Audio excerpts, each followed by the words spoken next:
Olá, boa noite a todos, todas e todos que estão conosco nesse congresso. Primeiramente, quero agradecer à comissão organizadora por reorganizar o CONAS, um importante congresso de serviço social na saúde, que vem trazendo temas extremamente importantes para refletirmos sobre a atual conjuntura e os impactos sobre o trabalho do assistente social.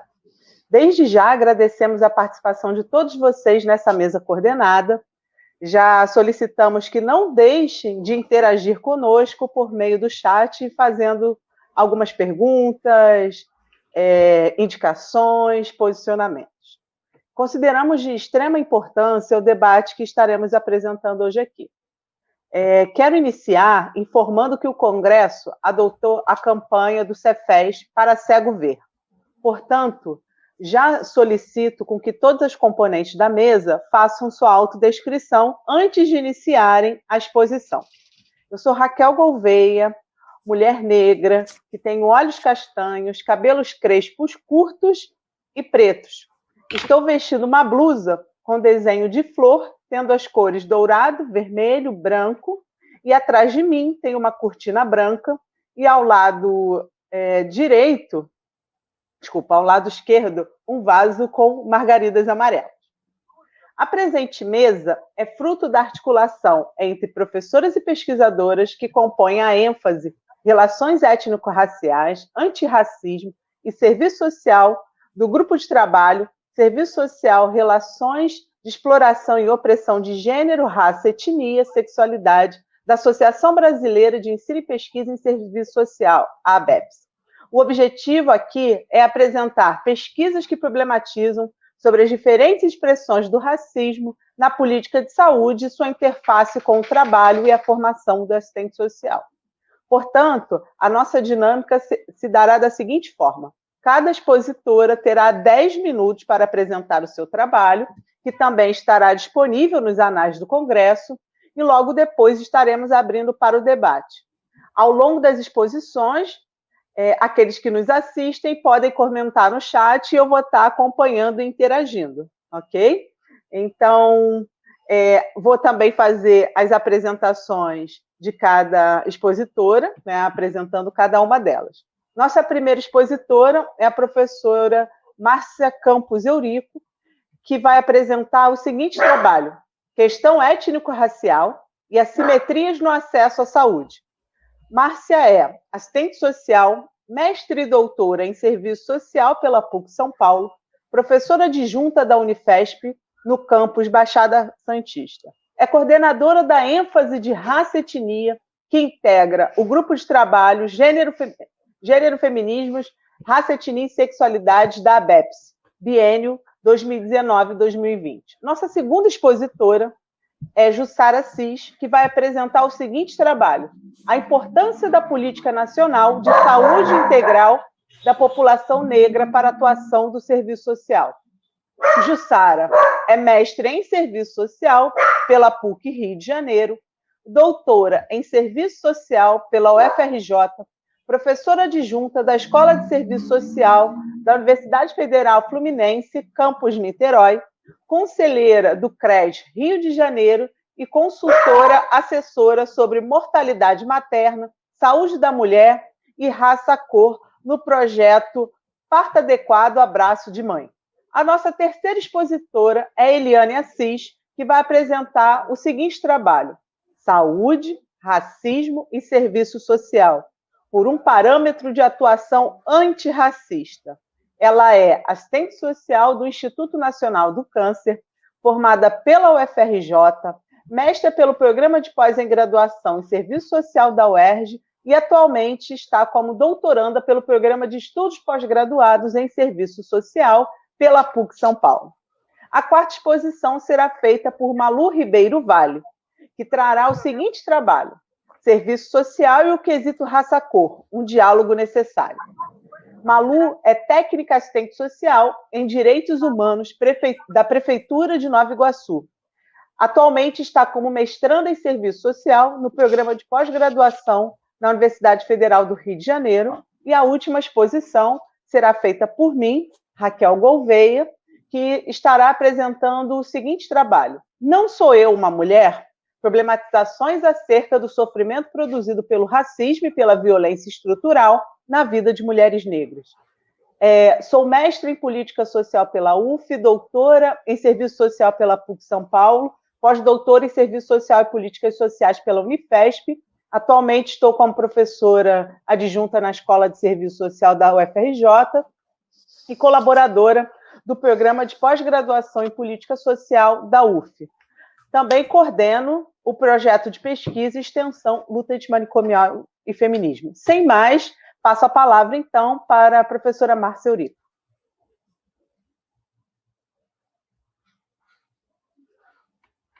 Boa noite a todas, todos e todos. Sou Márcia Campos Eurico, tenho cabelos crespos, curtos, na cor preta, sou negra, estou usando um óculos com armação vermelha, brincos grandes, prateados, e uso um chale na cor mostarda. Quero agradecer minhas companheiras de mesa, dizer que estar nesse congresso também, para mim, é uma grande alegria poder participar. E aí já vou rapidamente para a minha fala, considerando que a Raquel está ali cuidando do nosso tempo rigorosamente. Eu estou abrindo esse debate para pensar as relações entre questão étnico-racial, presença da população negra no território e o acesso dessa população à política de saúde.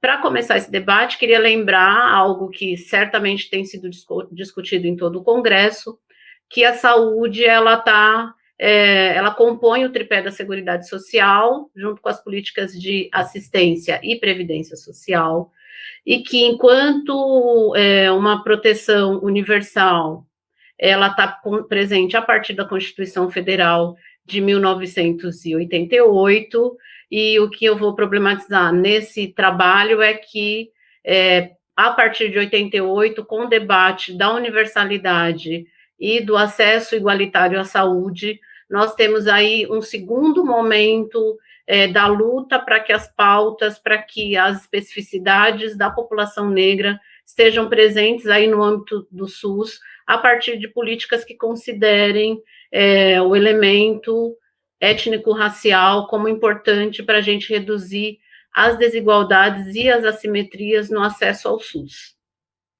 Então, embora 88 seja importante para nós do ponto de vista dessa universalidade, se nós não associarmos a concepção ampliada de saúde, um debate de que esta concepção ampliada, ela precisa se espraiar e pensar a diversidade étnico-racial, há uma tendência de que o discurso da igualdade de acesso, ele se transforme na exclusão de uma parcela importante da população brasileira. Por conta disso, nós vamos ter na década de 90 a Política Nacional de Saúde Integral da População Negra, e da Política Nacional eu quero destacar o artigo 6º, que vai propor aí a importância de se desenvolver processos de informação, comunicação e educação como possibilidade de desconstrução de estigmas e preconceitos, fortalecendo a identidade negra e contribuindo para a redução das múltiplas vulnerabilidades. Acho que esse artigo, lá na política, ele já dá para nós uma dimensão dessa atividade que estamos fazendo aqui. Essa mesa é uma mesa que vai discutir os estigmas, vai discutir os impactos do racismo sobre os corpos negros, então já quero aí reforçar o que minhas colegas vão trazer na sequência. Quero dizer que neste artigo eu privilegio o debate presente na Conferência de Durban, né, a partir da Conferência de Durban, que para nós, do ponto de vista do debate étnico-racial, a terceira conferência que ocorre na África do Sul em 2001, ela é fundamental para que a gente avance no debate do racismo enquanto uma construção histórica de dimensões globais que influencia o modo como riqueza e o poder são distribuídos no interior das sociedades e das nações. Os 173 países presentes em Durban, eles assinalaram com grande preocupação que havia e ainda há um número incontável de pessoas que continuam sendo vítimas de várias formas de racismo, e uma das formas de racismo é a assimetria no acesso à saúde. Nesse sentido, queria destacar que universalizar o atendimento à saúde pressupõe atingir um nível de excelência na equidade, à medida que as necessidades dos grupos populacionais elas são diferentes e elas precisam ser incorporadas pelos formuladores, gestores e executores dessa política pública nas 3 esferas de governo. Quero destacar, então, que o recorte étnico-racial na saúde, ele é um dado epidemiológico essencial, e ele precisa ser incorporado por nós também, profissionais da saúde, e também no serviço social, né? E aí, pensando que o conceito de doenças raciais e étnicas, ele não é sinônimo de doença genética, de fatalismo, nem de doença especial da população negra, mas que ele se refere a doenças que, inegavelmente, são prevalentes e, devido a causas multifatoriais, cursam na população negra de modo singular, né?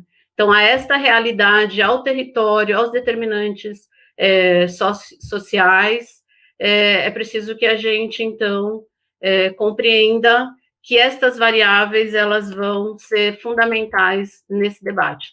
Então, eu quero aqui, nesta mesa, provocar quem está nos assistindo a pensar que o debate sobre o direito da população negra à saúde, ele precisa ser ampliado, ele precisa ser garantido, né? E eu espero que com essa mesa a gente consiga fazer um convite a todas e todos e todos que estão aí para pensar no seu cotidiano profissional, como as relações raciais no país, elas exigem que a gente amplie o nosso olhar para evitar análises que redundam na ideia do biológico como destino, da inferioridade racial como natural, e, portanto, de que o tratamento da população negra na área da saúde não deve ser uma prioridade desse Estado nas 3 esferas de governo.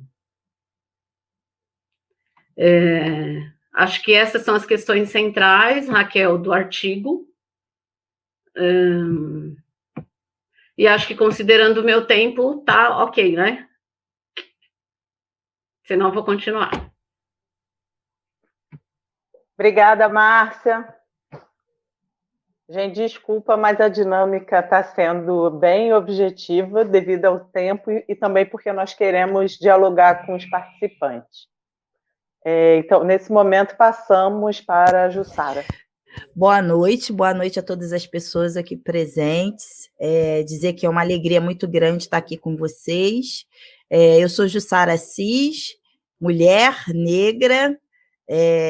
O ambiente onde eu estou aqui no quarto da minha casa, né, uma parede neutra, estou com a camisa amarela e tenho cabelos pretos, crespos, olhos pretos, estou utilizando aqui uma tiara amarela também para combinar aqui com a blusa. Então, gostaria imensamente de agradecer a todos vocês que estão aqui nos acompanhando e da felicidade de estar aqui neste congresso que é absolutamente importante, né, para o serviço social na área da saúde. E as colegas que estão aqui dividindo a mesa comigo, né, de aí companheiras de luta. Então, o artigo que a gente traz aqui para dividir com vocês, né, para pensar a importância da Política Nacional de Saúde Integral da População Negra para a atuação do serviço social. né? Então, este trabalho, né, ele teve por objetivo suscitar esse debate, né, e a importância dessa política para a formação e a intervenção do serviço social na área da saúde. É parte do resultado. Na minha tese de doutorado, que foi defendida no ano passado, cujo objeto foi o enfrentamento à violência obstétrica contra mulheres negras, numa maternidade pública da região sudeste do país. E um dos resultados que encontramos na pesquisa é que a política dispõe de um pouco conhecimento pelas profissionais entrevistadas.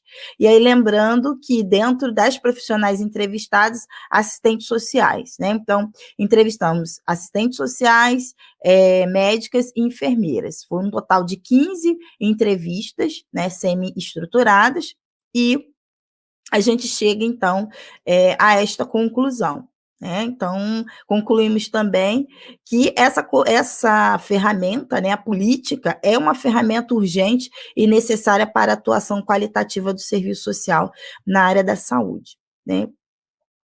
E aí, a partir disso, né, a gente vai inferir o seguinte: é que o serviço social, ele reúne condições de incorporar, né, na sua atuação a Política Nacional de Saúde Integral da população negra, no enfrentamento à violência obstétrica contra as mulheres. Isso por quê? Porque a gente se pauta exatamente no projeto profissional, ético-político profissional, né, que tem como uma das suas bases de seus princípios o combate a todas as formas de opressão, exploração e discriminação de raça, classe e gênero, né? Mesmo considerando os limites impostos. Então, a provocação que a gente traz é exatamente essa, né? A política, né, de saúde integral da população negra dentro da pesquisa, o que a gente pôde perceber é que parte das assistentes sociais, né, conheciam a política, mas a gente não conseguiu identificar a sua consideração no que diz respeito à atuação, a planos, né, a própria questão no que diz respeito ao quesito raça-cor, né? E aí a gente precisa fazer, né, um resgate, né, sócio-histórico, de que a população negra escravizada, né, tinha como possibilidade de assistência iniciativas e práticas próprias oriundas de conhecimentos ancestrais, né, caudatários da nossa origem africana e ressignificadas na diáspora das Américas, sobretudo aqui no Brasil. A gente destaca também as redes de solidariedade formadas por escravizados e forros como forma de auxílio em casos de doença, melhora de vida e, inclusive, aquisição de liberdade de cativos, né? Então, a gente traz como exemplo a própria experiência das mulheres negras enquanto parteiras, para a gente poder trazer para a centralidade o quanto, né, que a saúde para a população negra ela precisa de uma atenção ainda nos dias de hoje, né? Embora nós estejamos falando de um sistema único de saúde, né? E trazer a importância da própria Política Nacional de Saúde Integral da População Negra, né? Dizer que a política ela foi instituída em 13 de maio de 2009, teve como objetivo promover a saúde da população negra integralmente, priorizando a redução das desigualdades étnico-raciais e o racismo nas instituições e serviços do SUS.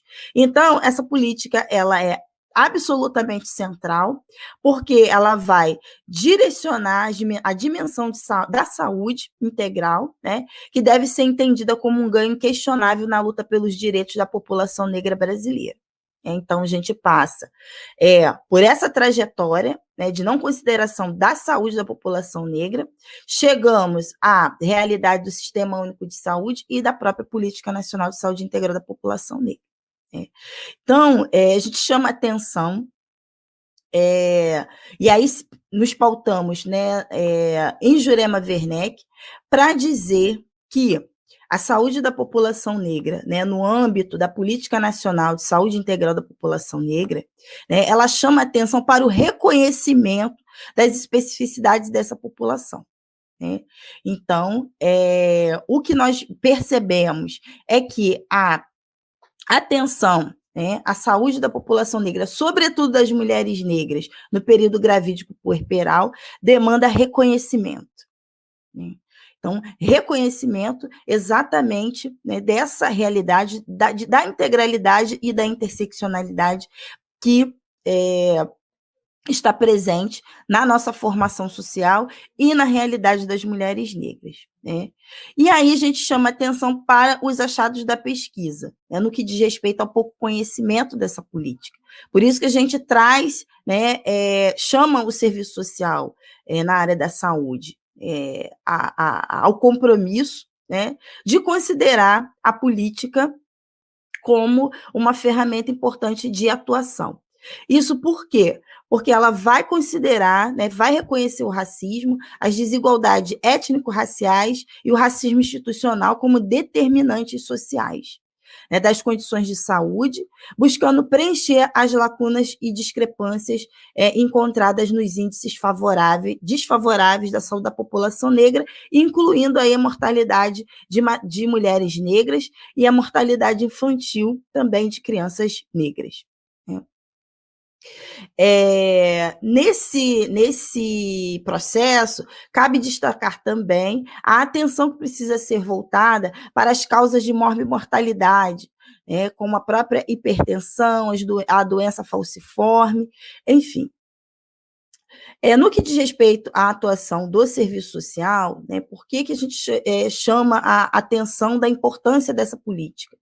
Exatamente o que eu costumo dizer é que é no serviço social que as mulheres, né, e falando especificamente nas maternidades, né, têm a possibilidade de fala.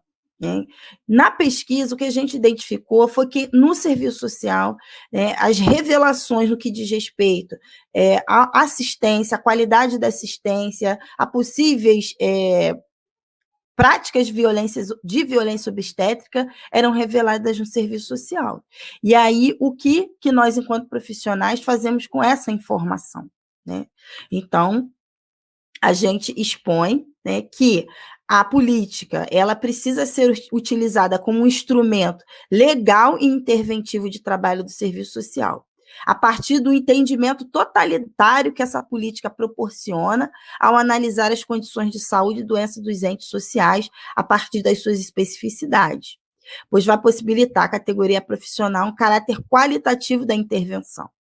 Então, há uma urgência, né, em investir-se na formação profissional, a partir da discussão sobre a formação social brasileira, né, suas especificidades, e principalmente articulando o histórico escravagista desta sociedade, né, e ao desenvolvimento da profissão e as influências da intervenção profissional.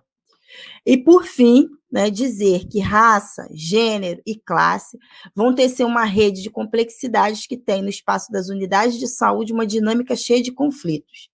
O ideário que influencia, né, a prática da maioria dos profissionais de saúde desconsidera a autonomia e os direitos das mulheres negras.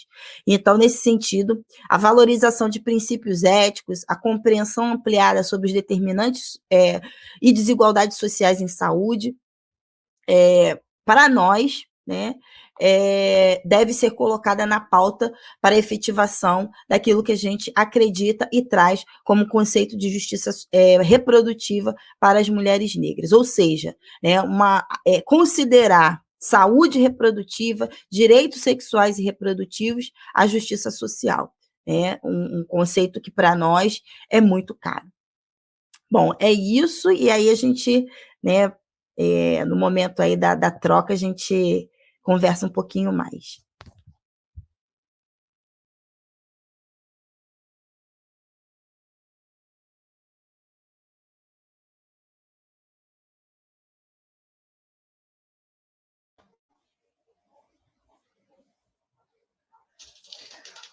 Boa noite a todos, todas que nos assistem. Eu sou Eliane Assis, eu sou uma mulher negra, de cabelos cacheados, castanhos. Eu estou usando um óculos de armação preta e um vestido com uma alça só, em tom de amarelo, roxo, vermelho, e eu tenho no ombro uma tatuagem de um símbolo adinca, que é um símbolo africano, aia. Atrás de mim tem uma estante em madeira com preto, com alguns livros, e uma placa azul em homenagem à companheira Marielle Franco, para lembrar que Marielle vive.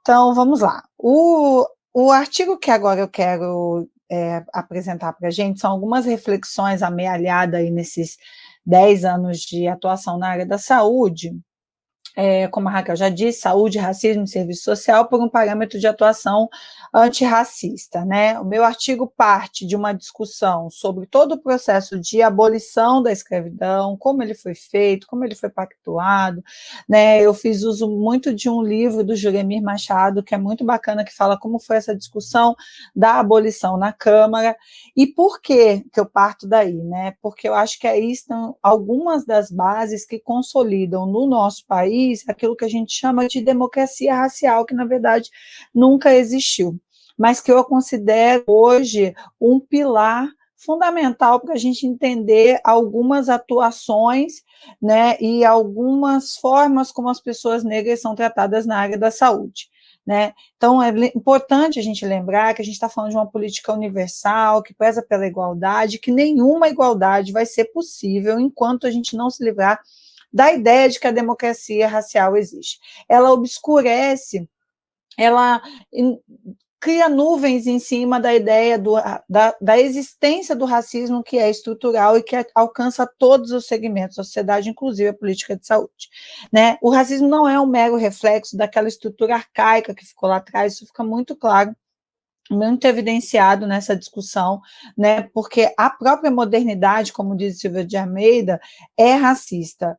E muito importante a gente pensar é que o racismo conforma subjetividades, né, por ser estrutural, ele formata a maneira como os sujeitos se colocam e entendem essa sociedade.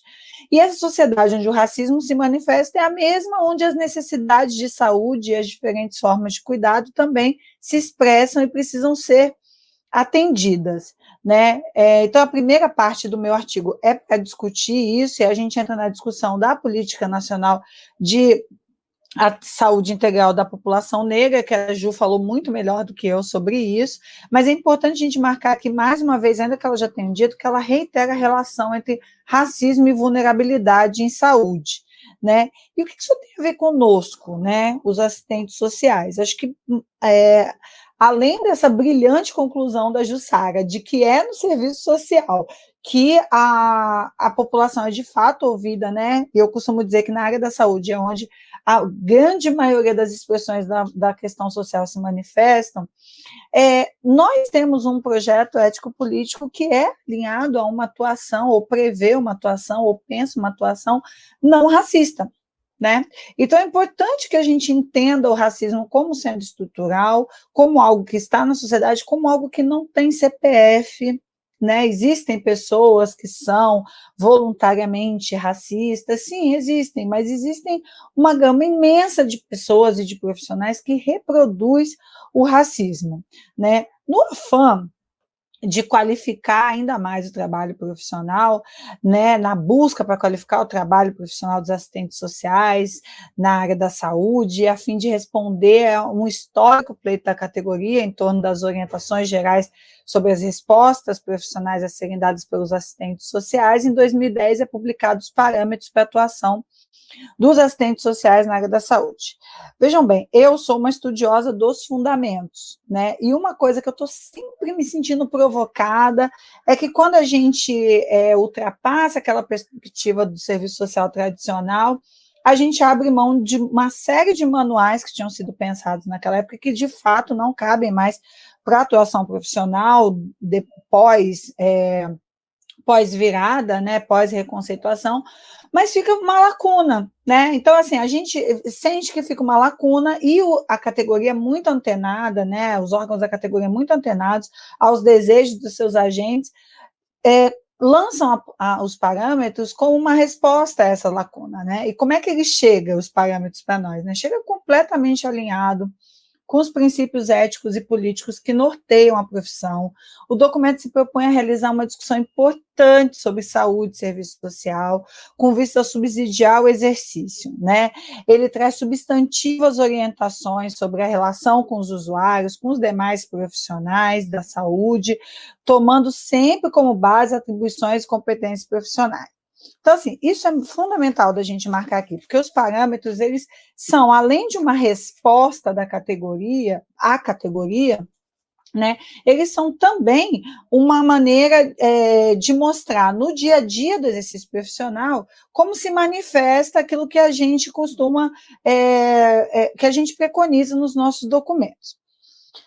Porém, se por um lado, o documento, quando se trata de alguns posicionamentos, por exemplo, com relação à homofobia, ele se mostra muito avançado, né? Os parâmetros são lançados em 2010 e a Política Nacional de Atenção à Saúde da População LGBTQI+, da época LGBT,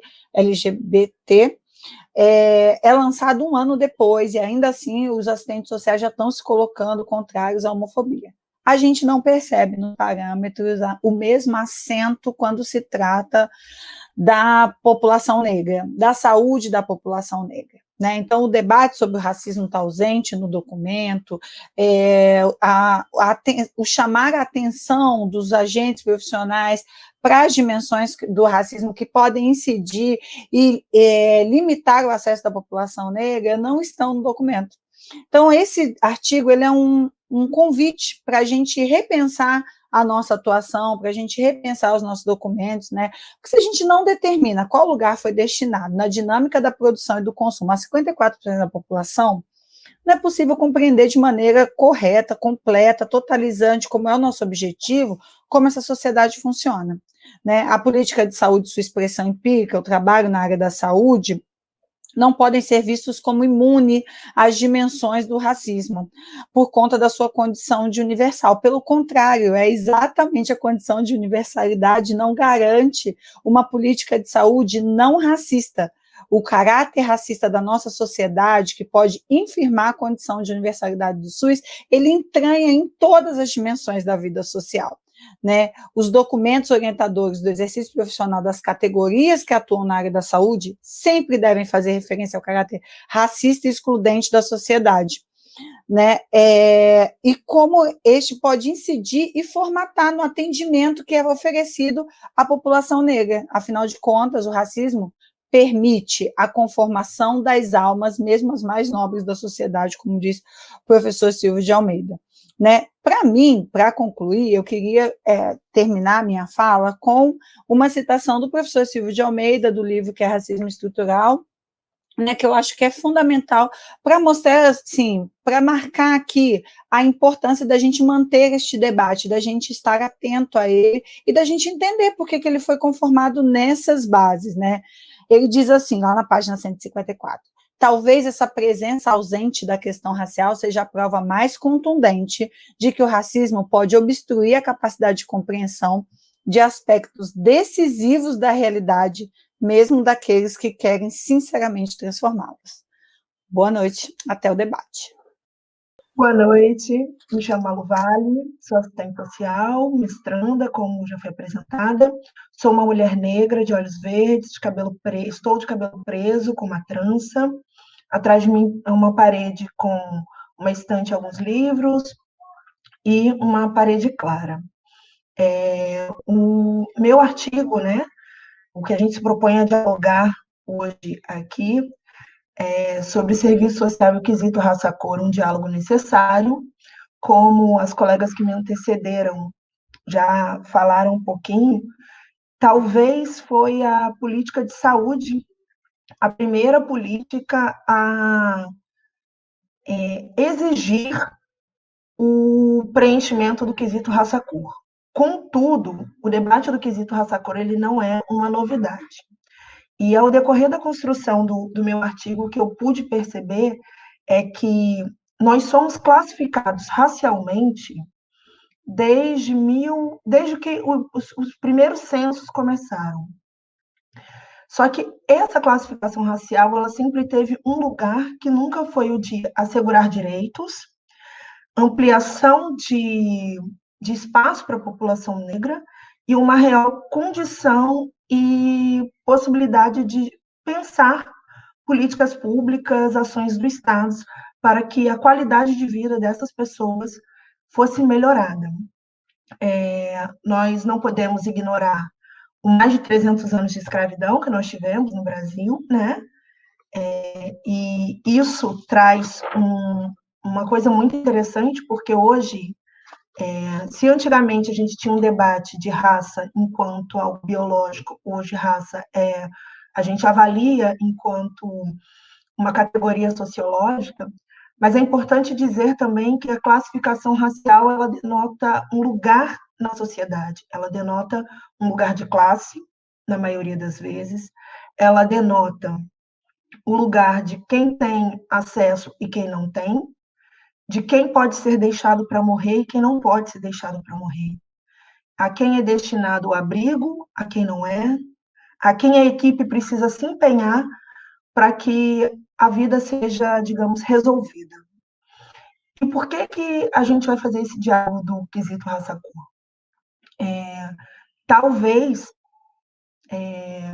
o que a gente sabe que o não preenchimento do quesito raça-cor, a afirmação que eu faço que não preenchimento do quesito raça-cor, ele também é uma forma da gente estar reproduzindo o racismo institucional.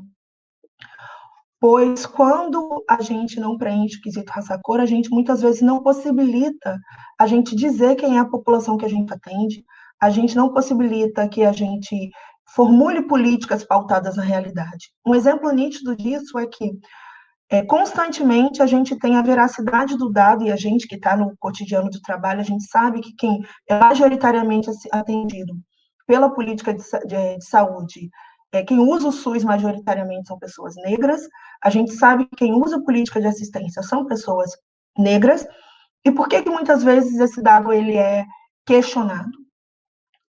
Quando a gente vai dialogar com os profissionais, a gente vê o não preenchimento do quesito raça-cor.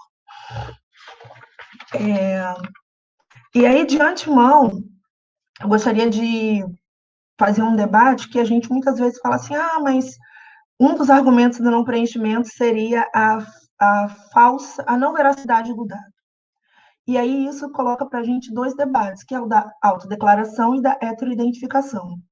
E é um debate que nós do Serviço Social, sobre a questão da heteroidentificação, estamos um pouco atrasados. Por quê? O que é a heteroidentificação? É a metodologia no qual eu classifico racialmente a partir do outro. Ou seja, quem me olha me classifica.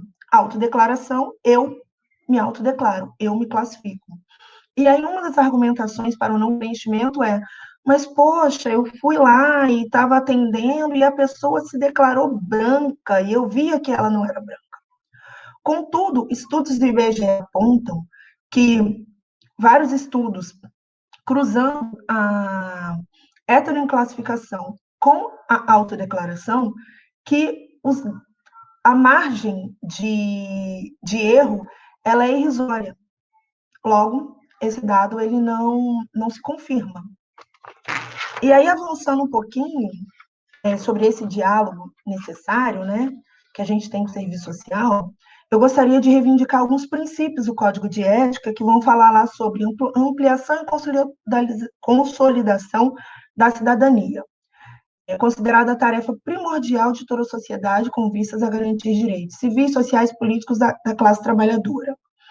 Aqui, a gente pode, como já foi afirmado, a gente sabe que essa classe trabalhadora ela tem cor. E se eu não olho para a cor dessa classe trabalhadora, se eu não olho para o gênero dessa classe trabalhadora, eu provavelmente vou incorrer em erros ao aplicar a política. Mais à frente, no princípio 5º, a gente tem posicionamento em favor da igualdade. No princípio 6º, a gente tem empenho na eliminação de todas as formas de preconceito. No princípio 8º, a gente vai falar sobre nova ordem societária sem dominação de classe, etnia, gênero. No princípio 10, compromisso com a qualidade de serviço prestado à população, aprimoramento intelectual na perspectiva e da competência profissional. Considero que é importante afirmar que, com um olhar atento, boa vontade teórica e política, além de formação política e teórica adequada, percebemos que racializar o debate de serviço social não é algo impossível, pois só uma rápida olhada nos princípios fundamentais do Código de Ética percebemos o quanto eles conversam com o debate das relações étnico-raciais, não só, mas também com as relações de gênero.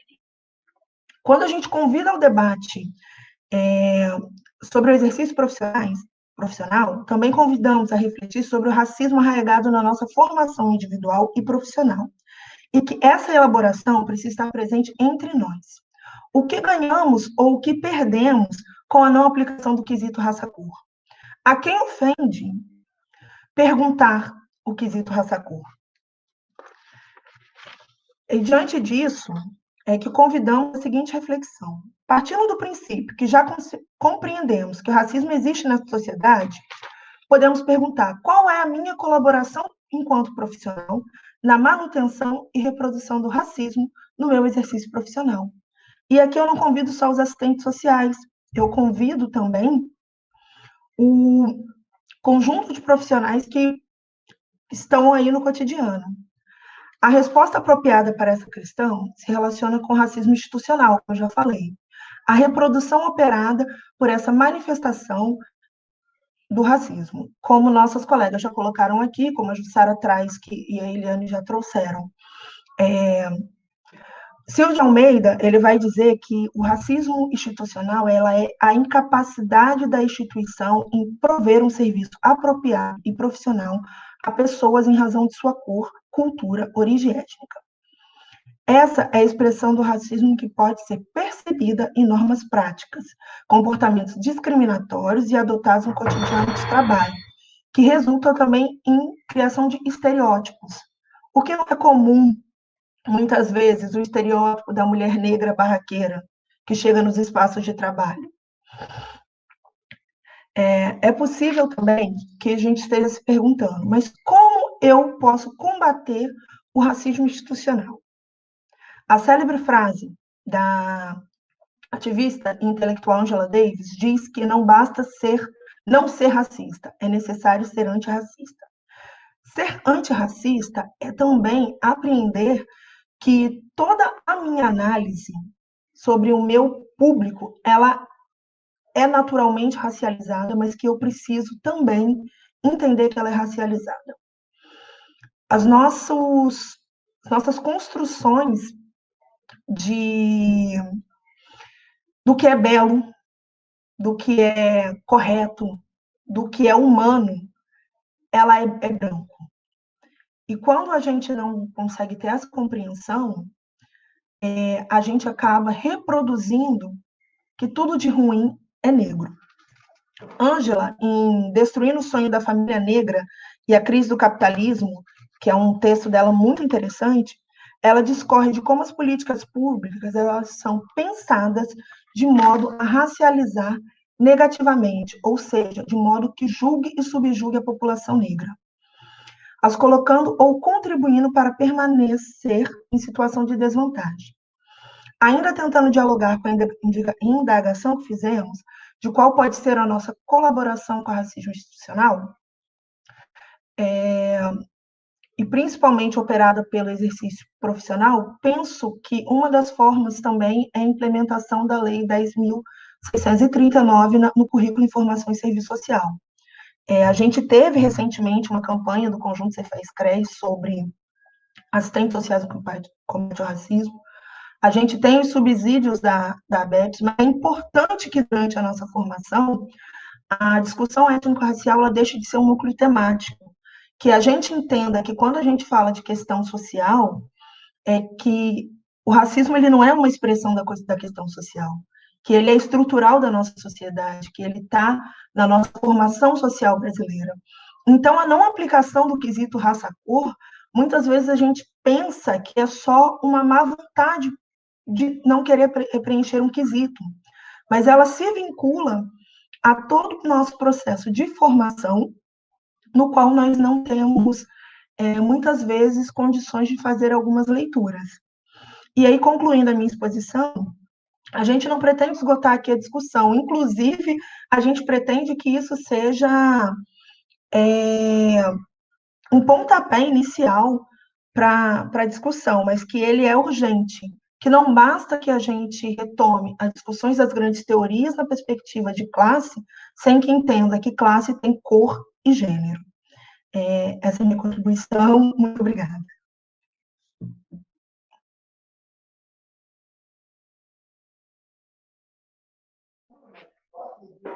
Olá, novamente. Boa noite a todos. Nesse momento, quero apresentar o meu trabalho, que tem como título, um título um pouco grande, Não Sou Eu uma Mulher? Problematizações acerca do sofrimento produzido pelo racismo e pela violência estrutural na vida de mulheres negras.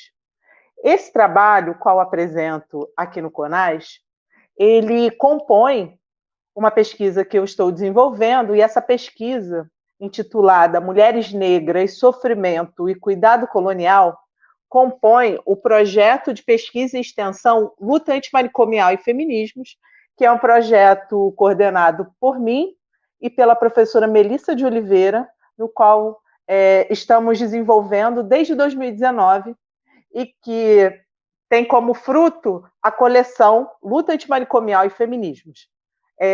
Nesse ano, nós acabamos de lançar o volume 3 da coleção Luta Antimanicomial e Feminismo, no qual traz a sistematização do trabalho desenvolvido nesse projeto, Luta Antimanicomial e Feminismos. No ano passado, desenvolvemos alguns cursos de extensão na cidade do Rio de Janeiro, em João Pessoa e também em Ribeirão Preto, no interior de São Paulo, trazendo essa temática e problematizando a saúde mental numa perspectiva mais ampla, em conjunto com mulheres, trazendo um debate numa perspectiva interseccional da saúde mental. Então, falar desse trabalho de hoje, né, é também trazer algumas questões que eu estou desenvolvendo ao longo das pesquisas que eu tenho coordenado, participado e construído também, junto com os meus alunos e alunas que fazem parte dos diversos projetos de extensão e de pesquisa. Concomitante a esse projeto, a gente desenvolveu, para podermos estudar e nos subsidiar também, o curso de extensão Direitos Humanos, Saúde Mental e Racismo, diálogos a partir do pensamento de Frantz Fanon, onde nos debruçamos na contribuição de Frantz Fanon para pensarmos sobre o sofrimento que é produzido na população negra, né? Há aí uma particularidade que nós temos que problematizar, principalmente no âmbito do serviço social, sobre os efeitos do racismo na constituição da subjetividade da população negra, né? Essas reflexões eu também venho fazendo no interior de uma disciplina, tem muitas questões no chat falando sobre formação profissional, a própria composição da matriz curricular, mas não é só ter uma disciplina para a gente falar sobre as relações étnico-raciais, nós precisamos racializar toda a formação profissional se nós compreendemos que o racismo é estrutural, estruturante, né? E partimos do materialismo histórico dialético, as relações étnico-raciais não são um recorte, assim como as relações de gênero, né? Fazem parte da totalidade. Logo, uma lente dialética que segue a rigidez do materialismo histórico dialético vai compreender, na sua essência, né, o racismo enquanto base do modo de produção capitalismo e suas expressões que se dão a partir das particularidades das múltiplas formações dos Estados-nação, né? Então, eu já trago também que eu estou partindo de uma análise feminista marxista interseccional com o diálogo com a perspectiva decolonial. Nesse trabalho, né, vamos problematizar a negação da maternidade que nos é imposta enquanto mulheres negras, que é fruto do racismo e das desigualdades existentes em nossa sociedade, né? Nós temos aí, inclusive, a violência enquanto estratégia de dominação e controle para nos punir e nos controlar em relação à própria construção e viabilização da maternidade para as mulheres negras, né? Essa pesquisa que eu estou desenvolvendo, ela vai partir das experiências das mães e familiares vítimas de violência de Estado. Na cidade do Rio de Janeiro, nós temos um histórico aí de assassinatos de filhos de mulheres negras, né? E aí a gente está falando, localizando, né, historicamente, que nós, mulheres negras, somos localizadas no cenário de pobreza, de situação periférica, moradoras de favela, e isso também vai sendo imposto para nós vivenciarmos em nosso cotidiano, né? E também o que vai nos forjar enquanto ser mulher, termos uma experiência de atravessamento por meio das múltiplas violências. E isso atravessa não só o existir mulher negra, mas também a própria viabilização da maternidade que está colocada para a gente. Esse debate da violência, particularmente, venho me atentando a partir do Fanon para pensar a violência enquanto estratégia de dominação. E a gente está falando do Fanon em Os Condenados da Terra, né? E também em Fanon, em Peles Negras, Máscaras Brancas. Essa negação que eu estou apontando, ela se dá pelos múltiplos braços do Estado, seja pelo braço penal, seja pelo braço curativo e pelo braço assistencial do Estado, né? Como a gente está num congresso de serviço social que vai pensar, né, a nossa atuação e algumas questões no interior da política de saúde, e na saúde numa perspectiva mais ampla, porque saúde mental, a gente não pode se restringir meramente ao campo legislativo, porque saúde é produção de vida, saúde é bem-estar, é ter condições de saneamento básico, é ter uma alimentação adequada, ter acesso à educação, é não vivenciar as experiências de violência, é não ter o seu corpo atravessado, né, por bala, né, porque no cenário brasileiro a bala não é perdida, a bala é direcionada.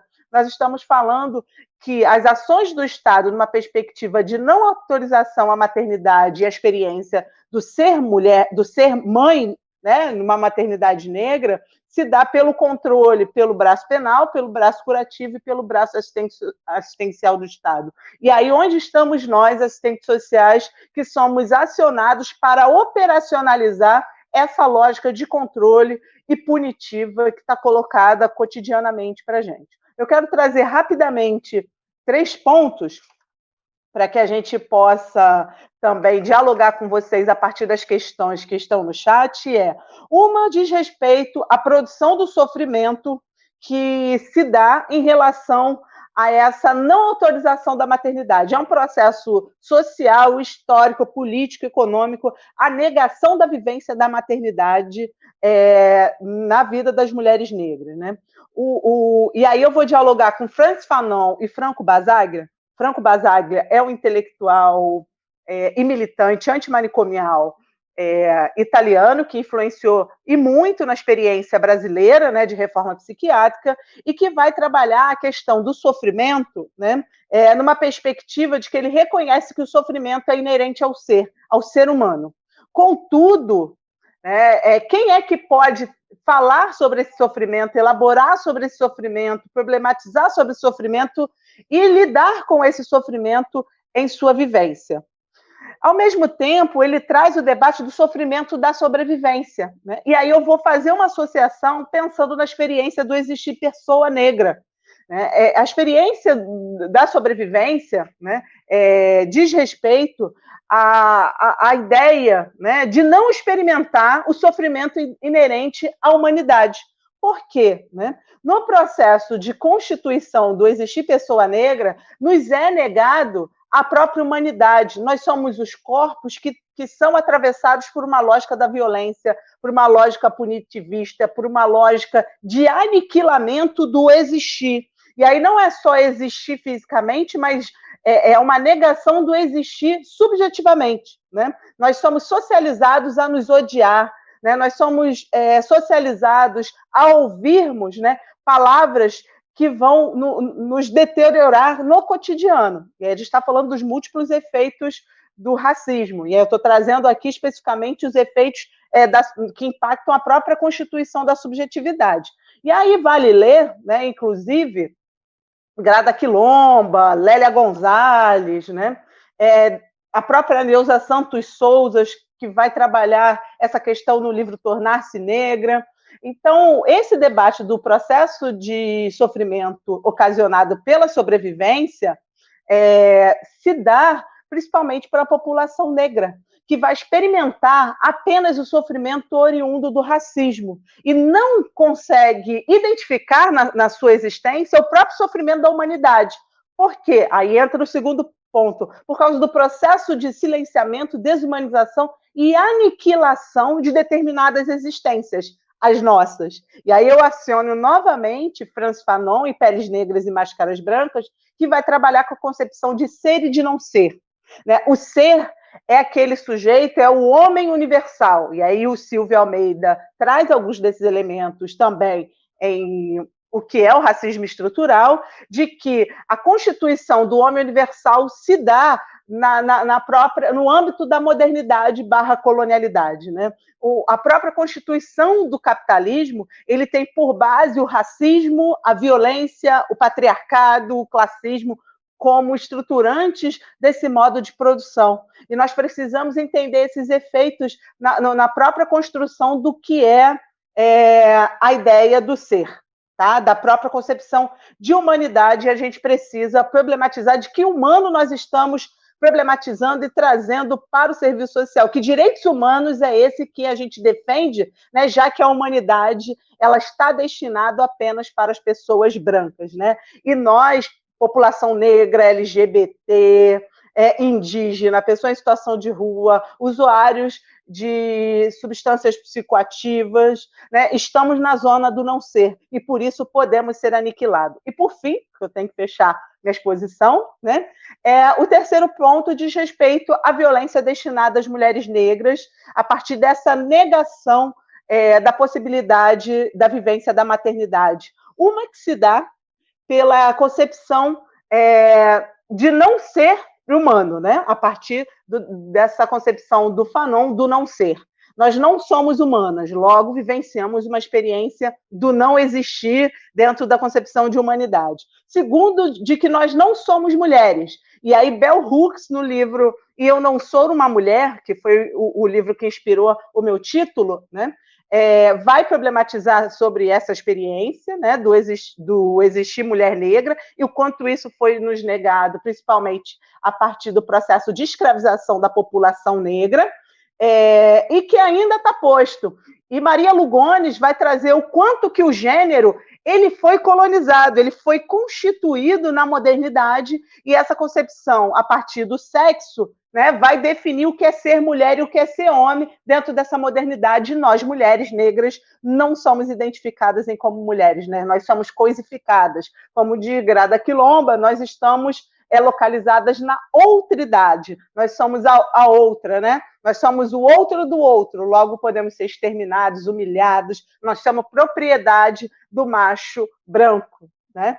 E aí essa Fiote, inclusive, poderia contribuir com esse debate. E, por fim, por não sermos humanas, não sermos mulheres, logo não seremos mães, né? Porque isso também nos é negado, já que esse lugar da maternidade, baseado por meio do mito do amor materno, né, só pode ser usufruído pelas mulheres brancas e não pelas mulheres negras. Então, finalizo por aqui, já estou pedindo para eu beber uma água. Vamos nos organizar para responder as questões que estão sendo colocadas aqui no chat, né? Vou trazer algum dos comentários, alguma das questões, para que a gente possa se localizar. Você que ainda não comentou, não problematizou, por favor, comente no chat, vamos interagir, porque essa é uma temática extremamente importante e que está colocada para o cotidiano do fazer profissional, para a formação profissional, né? E a formação não só na graduação, mas também nas residências multiprofissionais, aí nas múltiplas políticas, porque os desafios estão postos para a gente cotidianamente. Então, cada uma de nós vai respondendo as questões que estão no chat. Vamos seguir a ordem das exposições, então eu passo a palavra para a Márcia Eurico. Vamos lá.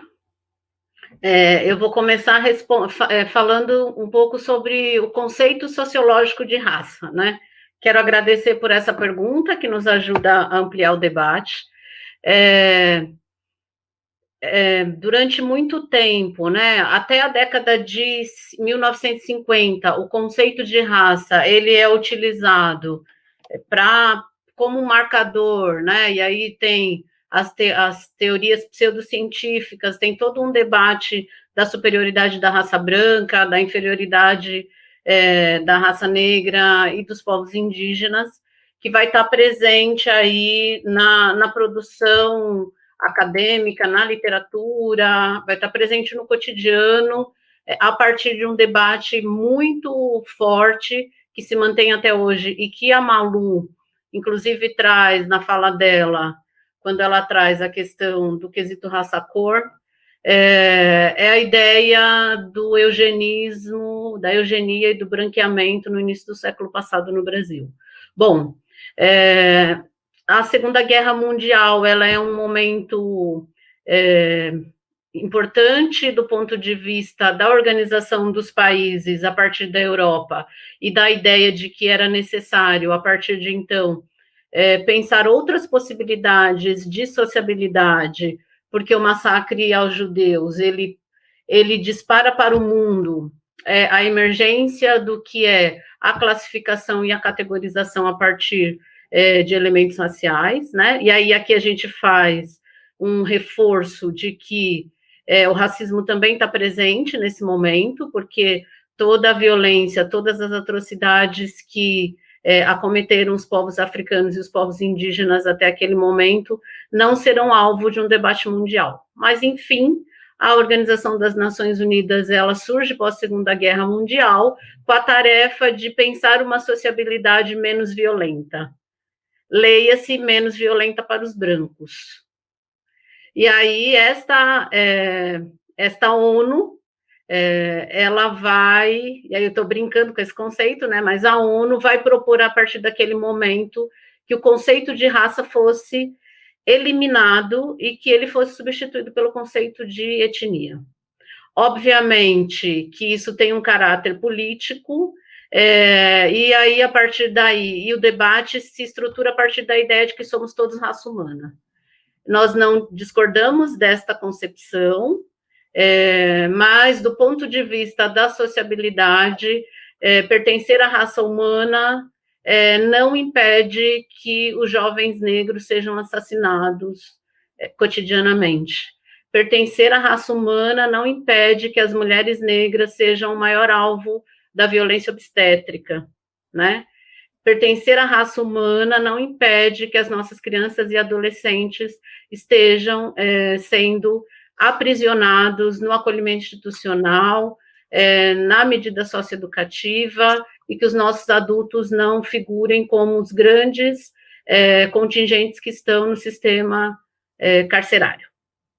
Então, do ponto de vista da sociologia, do ponto de vista da história, da construção sócio-histórica, nós continuamos sendo lidos e lidas e lides a partir das nossas aparências, a partir das nossas características externas. A textura do cabelo, a quantidade de melanina, o formato do nariz, o formato da boca é que vai dizer quem vai apanhar no cotidiano e na rua da polícia ou não.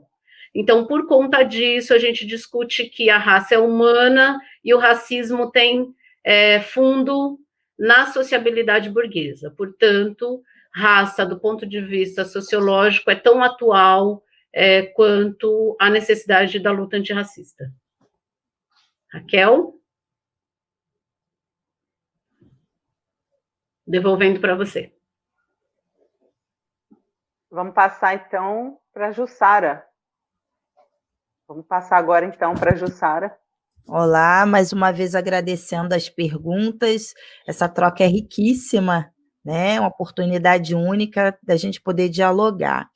Bom, eu gostaria de responder aqui algumas questões que foram colocadas a partir do que Malu traz, né, da nossa dificuldade, por exemplo, do preenchimento da coleta do quesito raça-cor, né? Então, é comumente colocada a dificuldade de se fazer pergunta, né? Qual vai ser a reação das pessoas, né? Dos sujeitos que estão sendo perguntados ou perguntadas. Sabemos que todo o histórico, né, no que diz respeito à classificação racial, né, geralmente ela foi, né, teve uma trajetória no que diz respeito à violação de direitos e à não garantia dos direitos, e aí a gente chega aqui na necessidade do quesito raça-cor. Então, assim, algumas questões foram colocadas aqui, como que nós podemos atuar, né, numa perspectiva antirracista, né, de que maneira que nós podemos contribuir enquanto profissionais, de que maneira que nós podemos aprofundar o debate, né, como que eu começo a fazer essa reflexão. Então, assim, o que eu gostaria de colocar para vocês é que um ponto crucial, né, é que possamos desmistificar a democracia racial, né, e a romantização da miscigenação. A gente precisa olhar para esses conceitos de uma maneira muito crítica, né, considerando a totalidade das realidades dos sujeitos. Então, a democracia racial, né, na minha opinião, ela é essa venda, né, que nos impede de fazer esses aprofundamentos e essas considerações. Então, eu gostaria muitíssimo, né, que vocês, que eu tenho certeza que já vêm fazendo esse exercício, mas que intensifiquem o exercício de desmistificação da democracia racial. Né? Então, eu acho que a dificuldade na coleta do quesito raça-cor, né, a dificuldade da gente incorporar e de se apropriar da política nacional de saúde da população integral da população negra, por exemplo, vai perpassar por essa dificuldade, né, que a gente tem de falar sobre, por conta, né, do ideário de democracia racial. E uma outra questão também que muito, muito comumente a gente costuma culpabilizar, né, as pessoas, os sujeitos, no que diz respeito a essa coleta. Né? Então, é muito comum a gente ouvir assim, mas, olha, eu não faço a pergunta porque as pessoas, especialmente as pessoas negras, elas não sabem responder, elas ficam perdidas. Né? Então, a partir do momento que a gente entende, né, por que isso acontece, entende o racismo estrutural, entende o mito da democracia racial, a gente vai entender por que as pessoas não respondem. E algo que é muito comum no que diz respeito às mulheres, aí eu falo de uma experiência, né, que é uma experiência de maternidade, é que o argumento olha, elas não se empoderam, as mulheres negras não se empoderam. Então, assim, da gente também fazer uma reflexão, né, crítica no que diz respeito ao empoderamento. Né? Então, assim, é um conceito que é absolutamente importante, é um conceito central, mas que a gente precisa considerá-lo de uma maneira também interseccional e estrutural. Ou seja, né, a autoestima, o empoderamento, ela não vai se dar das pessoas da noite para o dia. Né? Então, a gente tem que entender esse processo para a gente poder entender, né, a nossa prática profissional. E algo que também foi muito colocado aqui, né, e Raquel já trouxe aqui, é no que diz respeito à nossa formação profissional. Né, a necessidade, a grande maioria de vocês colocaram que ou tiveram pouco contato em disciplina ou não tiveram nenhum contato. Então, assim, o nosso papel, né, nas instituições, quer como docentes, quer como discentes, quer como profissionais que estão ali no fazer profissional, nos espaços socioocupacionais, é exatamente de fazer essa provocação, de fazer a pressão. Né? Então, nas escolas de serviço social, por quê que as disciplinas elas não estão lá? Ou se estão, porque estão como optativas. Né? E aí uma dica, né, muito importante a ser colocada aqui, e que a Malu também já mencionou, mas é necessário reforçar, os subsídios para o debate sobre a questão étnico-racial na formação em serviço social. Né? Então, essa pressão ela é absolutamente importante. Tá? Uma outra questão que foi colocada aqui é se classe tem cor e gênero. Então, a gente parte aqui da ideia de que há necessidade da gente fazer exatamente essa reflexão e essa leitura interseccional totalitária da realidade. Então, não há uma sobreposição da classe para a cor, raça ou para o gênero. O que a gente precisa entender é exatamente essa interseção, né, o que o conceito de interseccionalidade vai trazer para a gente, como as interseções das opressões. Né? Então, não só classe, cor, gênero, mas com a condição física, né, orientação sexual, né, a pertença religiosa, ou seja, são várias dimensões da vida, né, que precisam ser consideradas. E, logicamente, né, aí raça, cor, no conceito, a partir do conceito de racismo estrutural. Então, é isso. Eliane. Então, vamos lá. Me ouvem? Então, eu dei uma olhada no chat, tem 2 perguntas, né, que estão com o meu nome, mas tem umas coisinhas que eu queria comentar, de fato, assim, para além de estarem diretamente relacionadas a mim, né. Vou começar com uma das perguntas que me fizeram, que é da Andréia, que ela pergunta como que eu vejo uma atuação não racista, né, como seria uma atuação não racista. Então, André, uma atuação não racista seria uma atuação compatível e absolutamente alinhada com o nosso código de ética e com o projeto ético-político profissional. Né? Então, isso seria uma atuação não racista. O que essa mesa aqui está provocando a gente, né? E eu tentei provocar no artigo, é ir na linha do que a Malu falou, né? A Malu reivindicou a fala da Angela Davis. É uma atuação que seja, de fato, antirracista, né? Ou seja, uma atuação que perceba que o racismo é um elemento estruturante desta sociedade, que ele se manifesta em todos os espaços dela e que ele deve ser combatido a todo momento. Então, assim, é você começar a perceber quem são aquelas pessoas que chegam mais no... Eu sou um assistente social da área da saúde há 10 anos, né? Só que há 10 anos eu trabalho em hospitais, em grandes hospitais. Eu nunca trabalhei em postos de saúde, em CAPs, então eu sempre trabalhei da atenção terciária para cima. Quem são aquelas pessoas que estão sempre reclamando que foram mal atendidas pelo médico?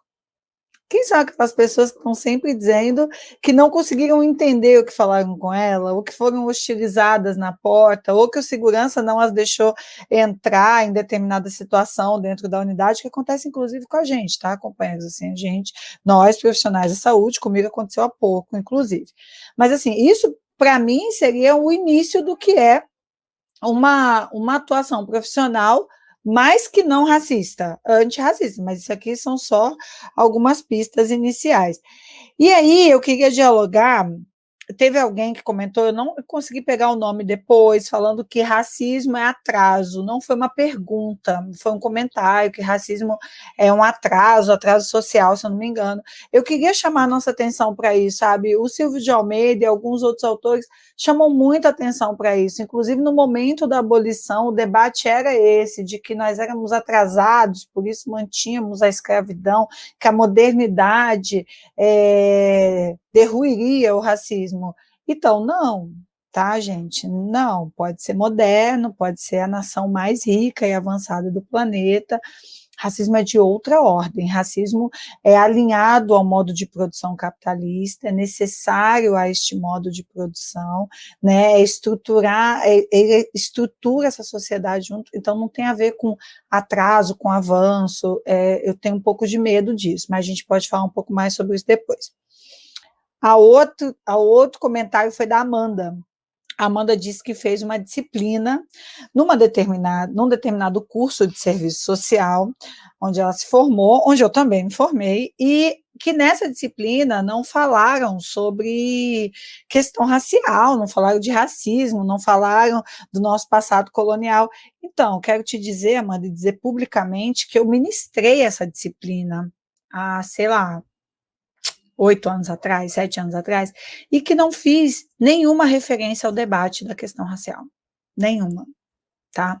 E isso é a prova do quanto o racismo nos cala, nos orienta, nos limita, sabe? Assim, hoje, de verdade, eu dei aula de questão social em alguns cursos. A minha vontade é fazer igual montadora de automóvel, fazer um recall, sabe? Fazer aquela chamada grande, falar, todo mundo que foi meu aluno nas universidades tais, nos anos tais, eu gostaria de chamar vocês de volta, que a gente vai fazer um recall, porque você vai estudando, você vai avançando, as lutas vão se avolumando, você vai se conhecendo. A Raquel citou aqui o livro da Neuza, Tornar-se Negro, né? Você vai se conhecendo, você vai se reconhecendo, você vai se deparando com essas dores e delícias de ser uma mulher negra, e claro que isso vai incidindo sobre a sua produção intelectual e acadêmica, né? Então, assim, uma dica que eu dou para quem está bastante incomodado, desapareceu muito lá, eu estou estudando, não tem esse debate, eu me formei, não teve... Então, o seu objeto de pesquisa discute a questão racial?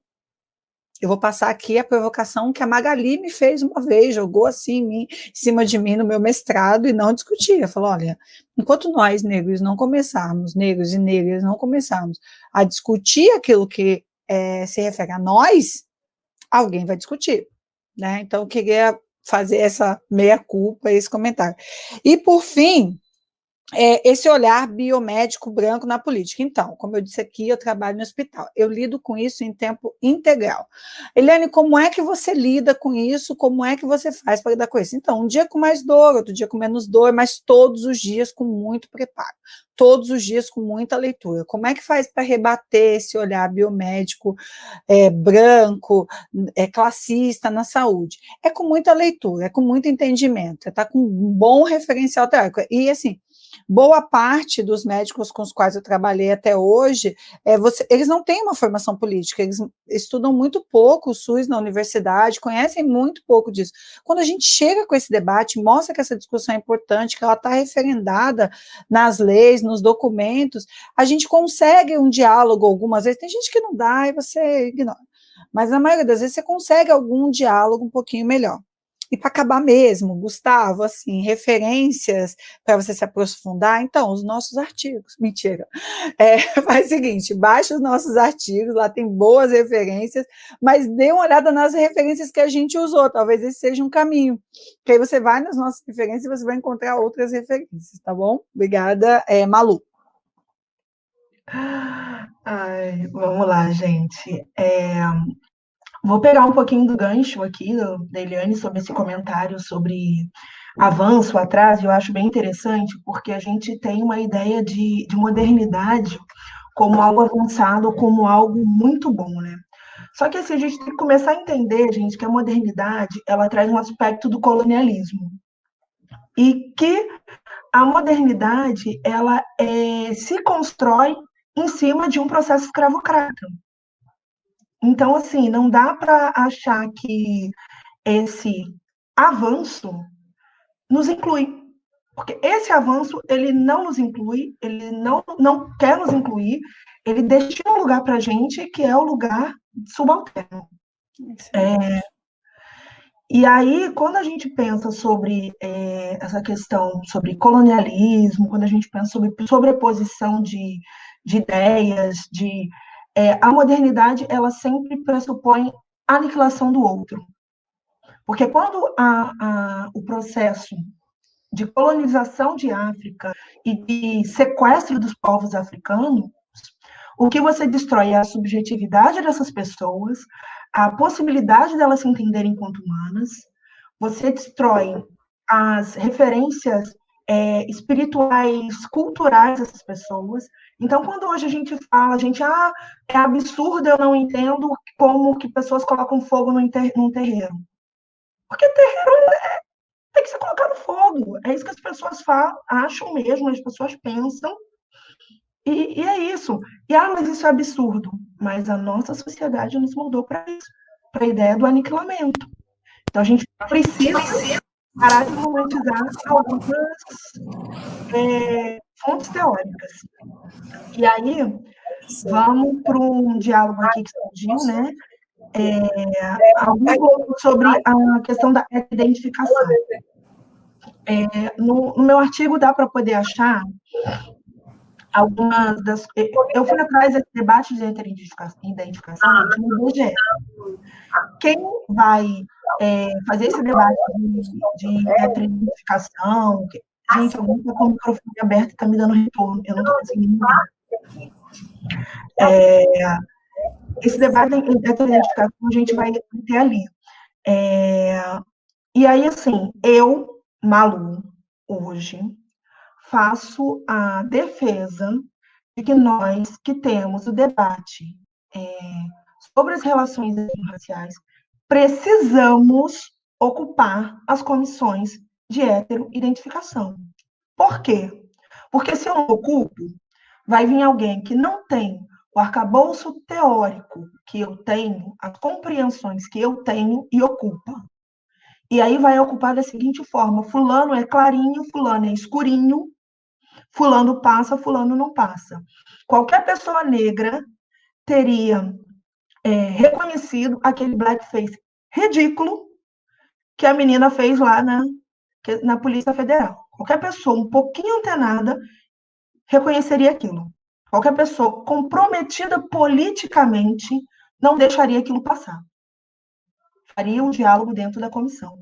Então, assim, para quem quer se aprofundar nesse debate, tem os textos do próprio IBGE e tem um livro da Educafro, que eu não vou lembrar o título agora, gente, mas que tem referências do meu artigo.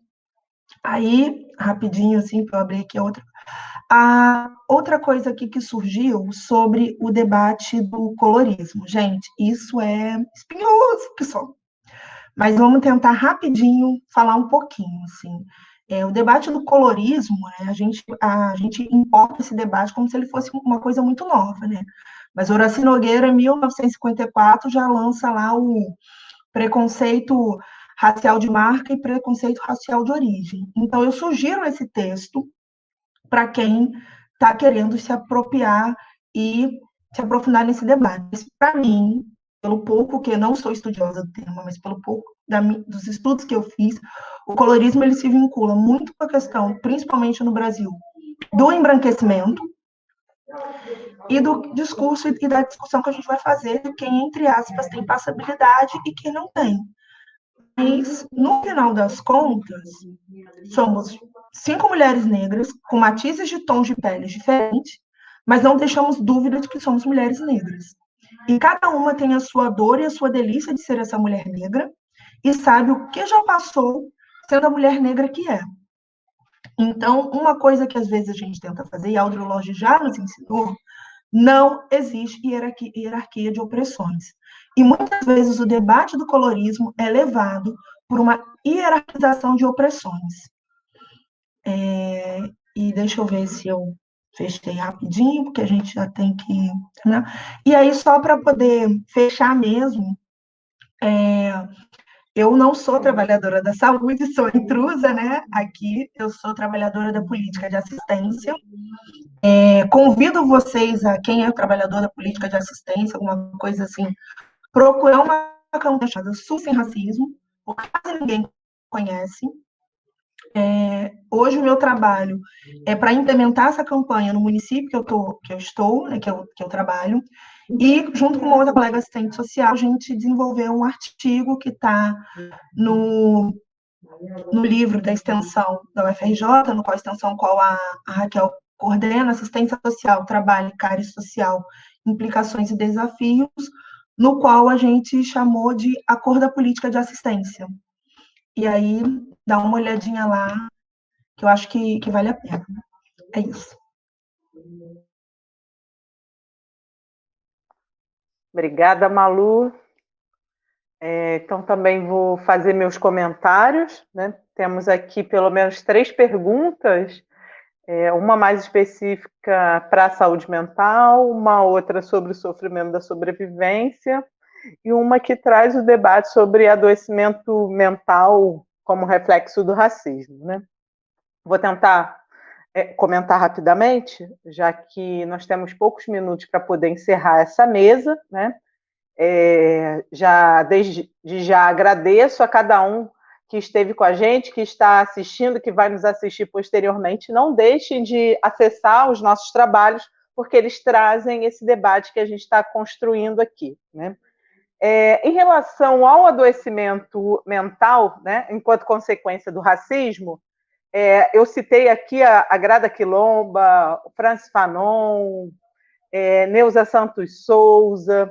Eu tenho uma disciplina, né, que eu venho ministrando na Universidade Federal do Rio de Janeiro, FRJ, que é a disciplina de Psicologia Social e Serviço Social, em que eu vou trabalhar, né, o racismo enquanto estruturante da subjetividade do povo brasileiro. Entendendo que o racismo é estrutural, estruturante, todos nós, ou seja, brancos, negros, indígenas, quilombolas, asiáticos, né, os amarelos, todos somos racializados e precisamos compreender os impactos do racismo sobre a vida de cada um, né? Na nossa Constituição, enquanto sujeito, e aí a gente está falando da Constituição da nossa subjetividade e também do nosso próprio corpo.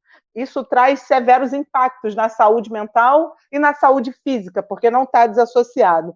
Então, tem diversos autores e autoras que eu citei aqui, que a gente trabalha, e alguns desses elementos que eu trouxe também são trabalhados na coletânea, na coleção Luta Antimanicomial e Feminismos, né? É um debate extremamente importante para o serviço social, que vai atuar diretamente com as relações sociais, né? E inclusive, tem por base o materialismo histórico dialético, entendendo que a sociabilidade burguesa ela tem aí, enquanto constituição, o próprio racismo, o próprio patriarcado, a cis-heteronormatividade.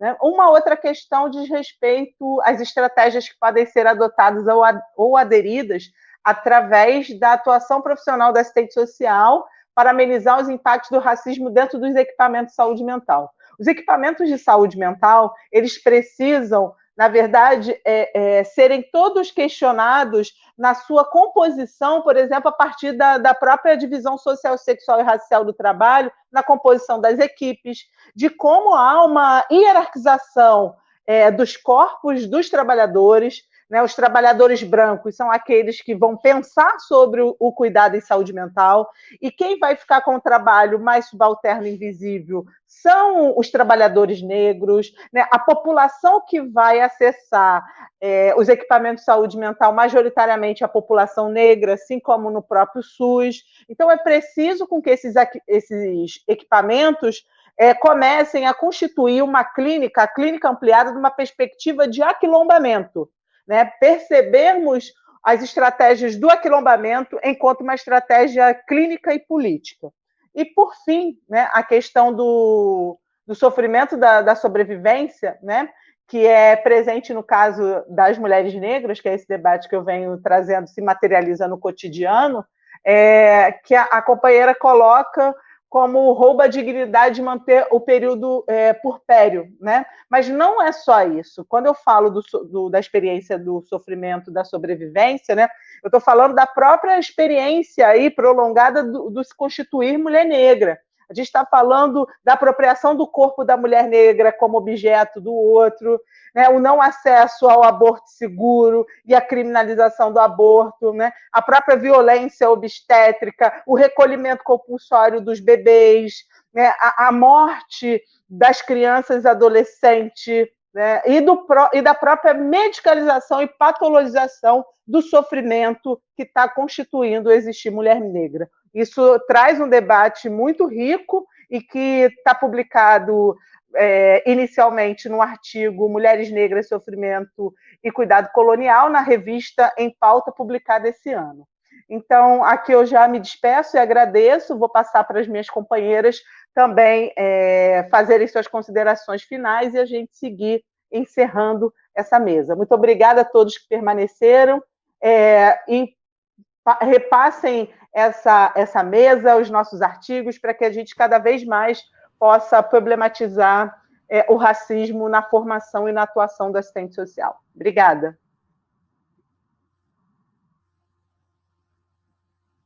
Então, gente, muito obrigada. Espero que isso possa ter sido um pontapé inicial, né, como a gente mesmo colocou, e que a gente possa continuar trocando.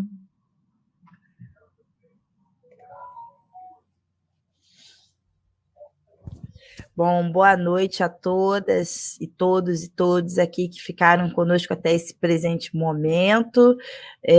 Dizer para vocês que o tempo, né, corre rapidinho.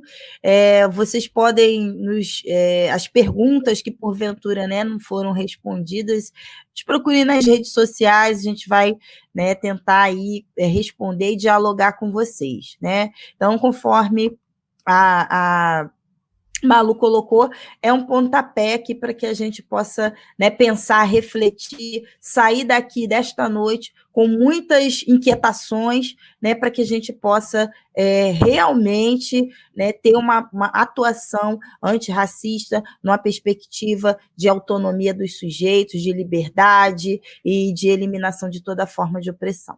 Obrigada, um abraço.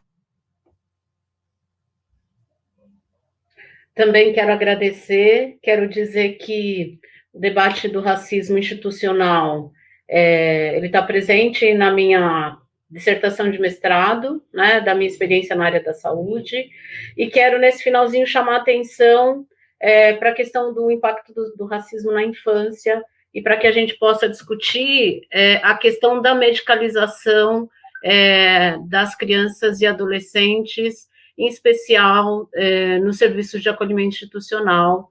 Esse é um debate também que perpassa aí o controle dos corpos dos pequenos e das pequenas, e que eu espero que em algum outro momento a gente possa também discutir, retomar e seguir. Obrigada, boa noite. Vou passar para a Eliane, nossa companheira, que vai fechar aí. Quero deixar um beijo gigante para todos vocês, dizer que essa mesa foi preparada com muito carinho, a gente queria muito fazê-la presencialmente, eu espero que a gente tenha a oportunidade de se juntar de novo para poder fazê-la todas juntas, dizer que eu adorei a interação no chat, que foi muito legal, deixei lá minhas redes sociais, e da Malu, foram as duas que eu consegui deixar, mas acho que a Raquel já tinha deixado a dela, e vocês acham a gente que sempre tem uma foto nossa junto, tá? Um beijo enorme para todos vocês, e vamos se fortalecer para a luta contra o racismo.